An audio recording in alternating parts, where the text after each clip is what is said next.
Hello everyone, this is ICBS here and today we are talking about Iron Man 2 and why it's better than you remember. Well, I had the pleasure of watching this movie recently and yeah, it is still really good. And I'm gonna be upfront and honest with you, I am biased. I am an Iron Man fan.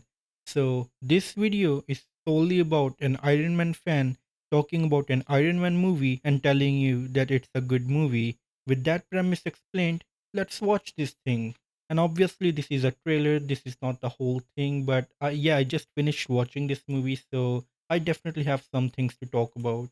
Now, this movie has a lot of things going for it, mainly Black Widow. They introduced her character in this movie, and she is amazing. Although she has straight hairs over here, but when she wears her latex costume, suddenly her hair turns curly for some reason.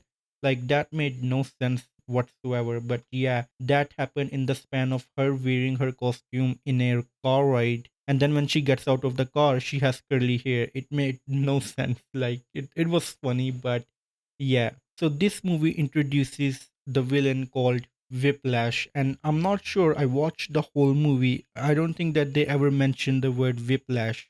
They just call him Ivan Vanko. And now Ivan really had the potential to be a really, really good villain, but he is definitely underutilized in this movie. Now you might be asking, who is Ivan? Well, let's try to find him in this trailer. There you go. This guy is Ivan. And Ivan is the son of Anton Vanko.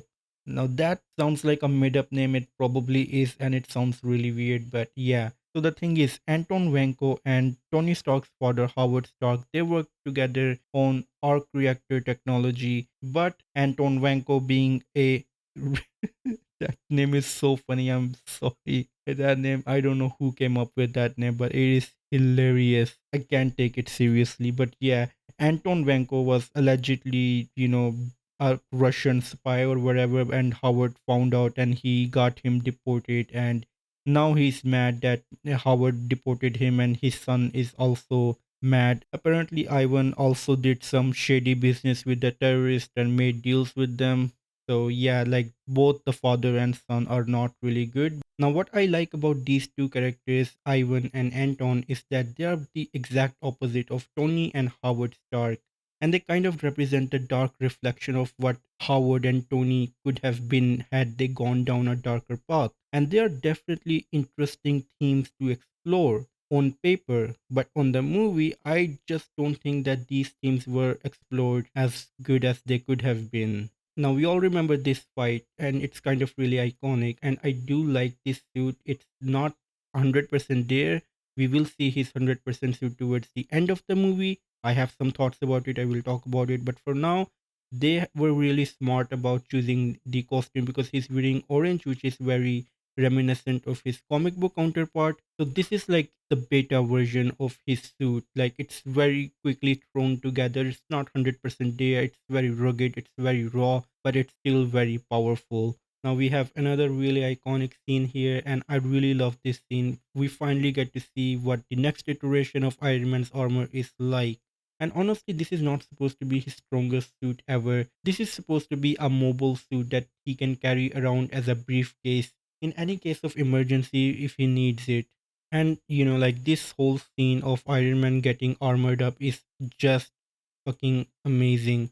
And I really loved it. Even though this is supposed to be a really, it's not supposed to be one of his strongest suits, he's still able to kick this car like it's nothing. But yeah, over here Iron Man finally gets to defeat Ivan, and honestly this is like the best highlight that Ivan gets in this entire movie. And let's talk about towards the end of the movie when Ivan used the droids and he tried to attack Iron Man, and that worked fine. But like let's talk about how Hammer broke Ivan out of the prison. It was really smart because before Ivan was like Tony Stark in a cave. That's why he made this suit. He didn't have the resources to make a really good suit, but because Hammer broke Ivan out of the prison and gave Ivan the resources, he finally had the resources to make a really good suit. And like you could really look forward to what he could come up with. And you know what he came up with was disappointing in my opinion.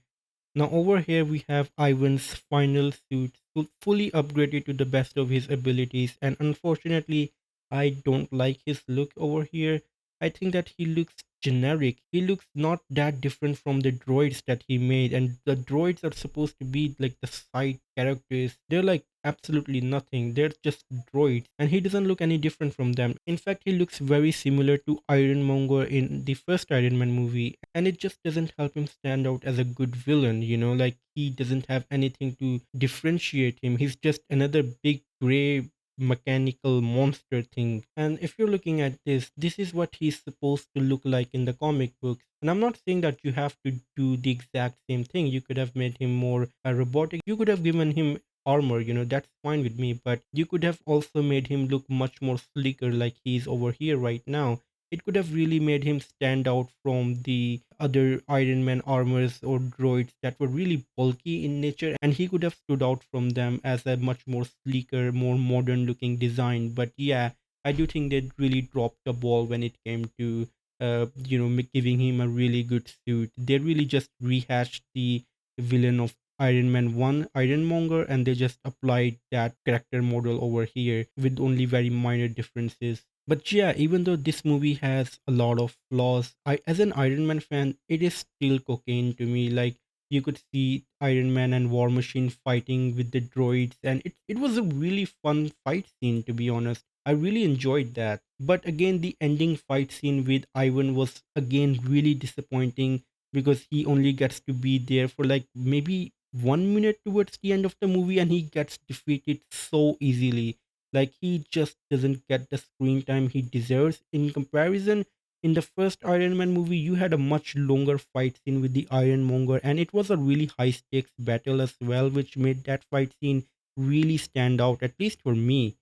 So yeah, like this movie is flawed, but I still love it. Like it's still better than most Marvel movies being made today. So yeah, as an Iron Man fan, I still love it. But again, let me know your thoughts in the comments down below. And as always, it's time for a goodbye.